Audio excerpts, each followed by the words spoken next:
नमस्कार दोस्तों, स्वागत है आपका आधुनिक भारत के इस नए लेक्चर में, जिसका टॉपिक है बंगाल विभाजन तथा स्वदेशी आंदोलन। देखिए, 1905 ईस्वी में उस समय के तत्कालीन गवर्नर जनरल लॉर्ड कर्जन द्वारा बंगाल का विभाजन कर दिया गया था और उसके विरोध में काफ़ी तीव्र प्रतिक्रिया हुई स्वदेशी आंदोलन के रूप में। तो इसी दोनों घटनाओं को समझने का प्रयास करेंगे। आइए शुरू करते हैं।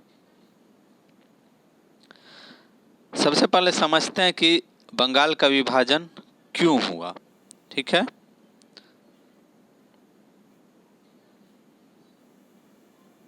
देखिए, बंगाल जो था सबसे पहले अंग्रेजों का केंद्र बंगाल ही था भारत में। इसीलिए अंग्रेजों की जितनी सारी नीतियाँ थी अक्सर बंगाल में ही लागू होती थी और इस सबसे ज़्यादा अत्याचार भी बंगाल में ही हो रहा था। और इसीलिए बंगाल द्वारा सबसे ज़्यादा अंग्रेज़ों का विरोध भी किया गया। आप पुराने समय में भी देखे होंगे कि बंगाल जो है वहाँ कई विद्रोह होते रहे थे। ठीक है, साथ ही साथ बंगाल जो है व्यापार के दृष्टि से भी काफ़ी समृद्ध था, शिक्षा के मामले में भी काफ़ी आगे था। तो इसलिए अंग्रेज़ों का विरोध वहाँ सबसे ज़्यादा हो रहा था। वहाँ राष्ट्रभक्ति और राष्ट्रवाद की भावना जो है पूरे देश के से ज़्यादा थी बंगाल में। इसीलिए अंग्रेज़ों ने क्या किया कि इस बंगाल को बांटने का प्लान बनाया। इस बंगाल को दो पार्ट में कर दे तो राष्ट्रवाद की भावना भी क्या होगी, अलग थलग पड़ जाएगी और राष्ट्रवाद की भावना भी कम हो जाएगी। तो इसलिए अंग्रेज़ों ने क्या किया कि प्रशासनिक असुविधा के नाम पर, ठीक है, प्रशासनिक असुविधा के नाम पर क्या किया कि बंगाल का बंटवारा करने का घोषणा कर दिया। लेकिन एक्चुअल जो कारण कुछ और था। वो हमने अभी समझा कि क्या, पहली तो राष्ट्रवाद की भावना को खत्म करना था, क्योंकि सबसे ज़्यादा बंगाल में अंग्रेज़ों का विरोध हो रहा था। दूसरा चीज़ उन्होंने क्या किया कि इन्होंने जो दो पार्ट में बांटने का प्लान किया, ठीक है, वो जो एक भाग था पश्चिम बंगाल जिसकी राजधानी कलकत्ता और दूसरी पूर्वी बंगाल जिसकी राजधानी उन्होंने ढाका बनाने का प्लान किया था। तो पश्चिम बंगाल जो था वो हिंदू बहुल क्षेत्र था। ठीक है, इसमें क्योंकि उस समय पश्चिम बंगाल में बंगाल के साथ साथ बिहार और उड़ीसा के भी इलाके उसी में थे, बंगाल में ही थे। तो ये जो पश्चिम बंगाल जो था वो हिंदू बहुल क्षेत्र हो जा रहा था। ठीक है, नाम बंगाल था लेकिन बंगालियों की संख्या बहुत कम हो जा रही थी। क्यों? क्योंकि उसमें बिहार और उड़िया का क्षेत्र, उड़ीसा का क्षेत्र जुड़ा हुआ तो बिहार में भोजपुरी या इधर के स्थानीय हिंदी बोलने वाले लोग थे और उड़ीसा में उड़िया बोलने वाले लोग थे। और इस तरह से पश्चिम बंगाल में बंगाली बोलने वाले ही सबसे कम हो जा रहे थे। ठीक है, और साथ ही साथ यह हिंदू का क्षेत्र हो जा रहा था। दूसरी ओर जो पूर्वी बंगाल जिसकी राजधानी उन्होंने ढाका बनाई थी वो मुसलमान बहुल इलाका हो जा रहा था। जिस समय आज जो वर्तमान आप बांग्लादेश देख रहे हैं वह उस समय पूर्वी बंगाल हुआ करता था।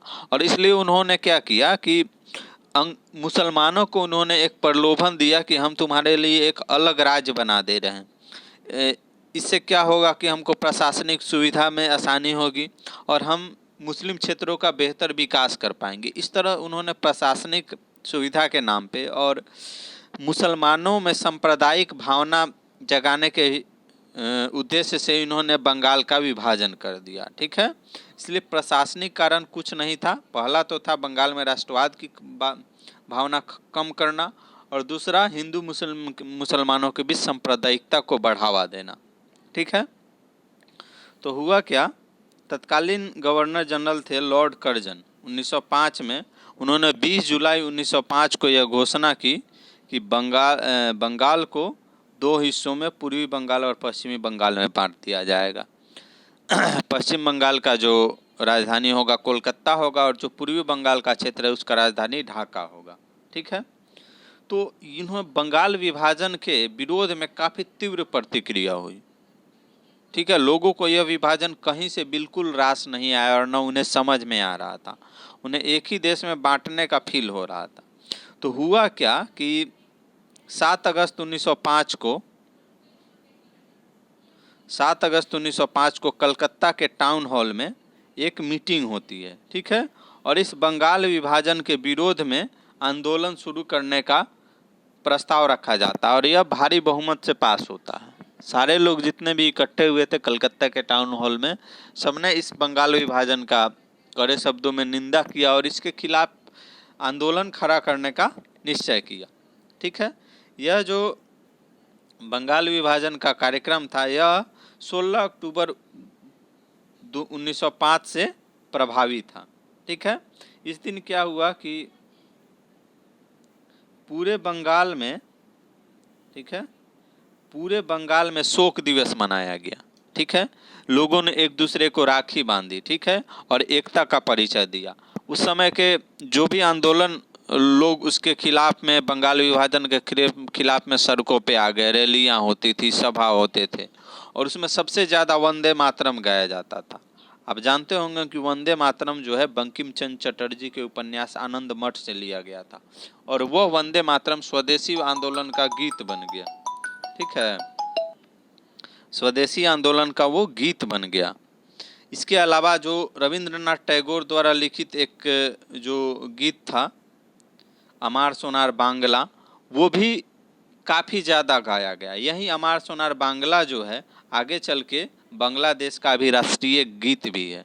जैसे हमारा राष्ट्रगान जो है जनगण मन है, बांग्लादेश का राष्ट्रगान अमार सोनार बांग्ला है जो रविंद्रनाथ टैगोर द्वारा लिखा गया था।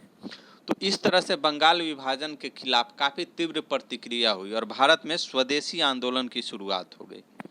तो आइए देखते हैं ये स्वदेशी आंदोलन क्या था। देखिए, बनारस अधिवेशन में, कांग्रेस का जो बनारस अधिवेशन था 1905 में, उसमें क्या हुआ कि जो 7 अगस्त को टाउन हॉल कलकत्ता में जो प्रस्ताव पारित हुआ था स्वदेशी का, उसको समर्थन दिया गया और कड़े शब्दों में बंगाल विभाजन की निंदा की गई। कर्जन के इस कृत्य का निंदा किया गया। ठीक है, और इसी के साथ पूरे देश में स्वदेशी आंदोलन की शुरुआत हो गई। तो ये स्वदेशी आंदोलन का स्वरूप कैसा था, इसमें क्या क्या किया जा रहा था? तो देखिए, सबसे ज़्यादा बल दिया जा रहा था स्वदेशी पर। इसमें क्या किया गया कि विदेशी वस्त्रों का बहिष्कार किया गया। इसका होली जलाया जाता था। विदेशी वस्त्रों को एक जगह इकट्ठा करके उसमें आग लगा दिया जाता था। विदेशी वस्त्रों के दुकान के सामने धरना प्रदर्शन होता था। ठीक है, और स्वदेशी और आत्मनिर्भरता पे बल दिया जाता था। अपने स्वदेशी, अपने देश की वस्तुओं और आत्मनिर्भरता की, हर चीज़ में भारत जो है आत्मनिर्भर है, अंग्रेजों की कुछ नहीं चाहिए, इस बात पर बल दिया जाता था। ठीक है, सभाएं होती थी। ऐसी सभाएं पहले कभी नहीं हुई थी। इसके पहले जो भी उदारवादियों की नीति थी उसमें बैठकें होती थी, लेकिन अभी इसमें सभा हुआ और लोग काफ़ी 50-50 हज़ार की संख्या में जुड़ते थे, जो उससे पहले कभी नहीं हुआ था। अंग्रेजी सरकार के खिलाफ धरना होते थे, रोड पे प्रदर्शन होते थे, रैलियां होती थी। ये सब स्वदेशी आंदोलन के स्वरूप था।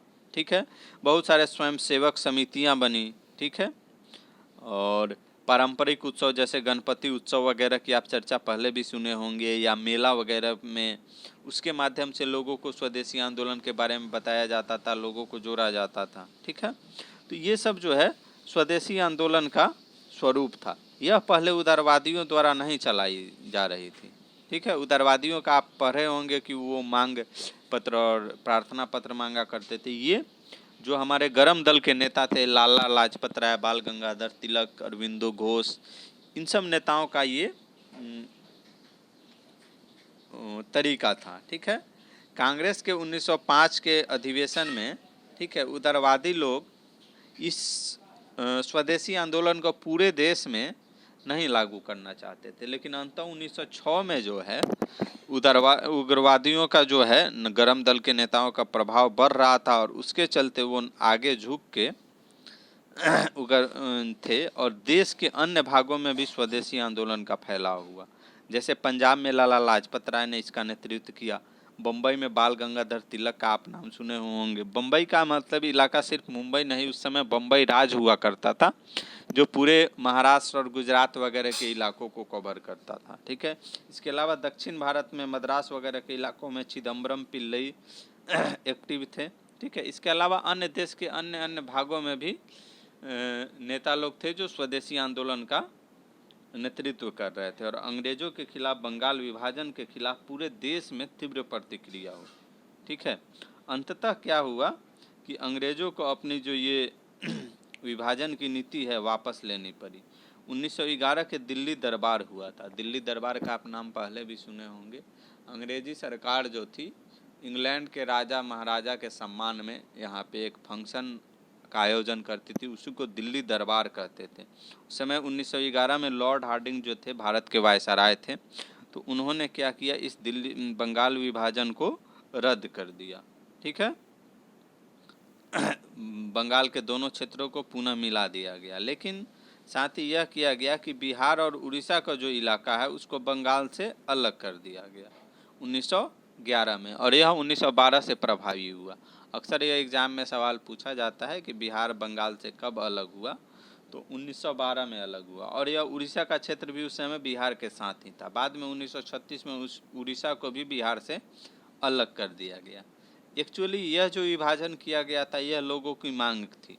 जो बिहार और उड़ीसा के लोग थे वो चाहते थे कि बंगाल से उनका क्षेत्र अलग हो, क्योंकि ये लोग अपना विकास अलग से करना चाहते थे। बिहार जो है उस समय अपना एक अलग पहचान बना चुका था, और बिहार तो आप जानते हैं मगध शासन बहुत पहले से अपना एक स्वतंत्र अस्तित्व रहा था, तो इसलिए बिहार का लोगों का यह मांग था, और इसलिए फाइनली क्या किया गया कि बिहार और उड़ीसा को बंगाल से अलग कर दिया गया।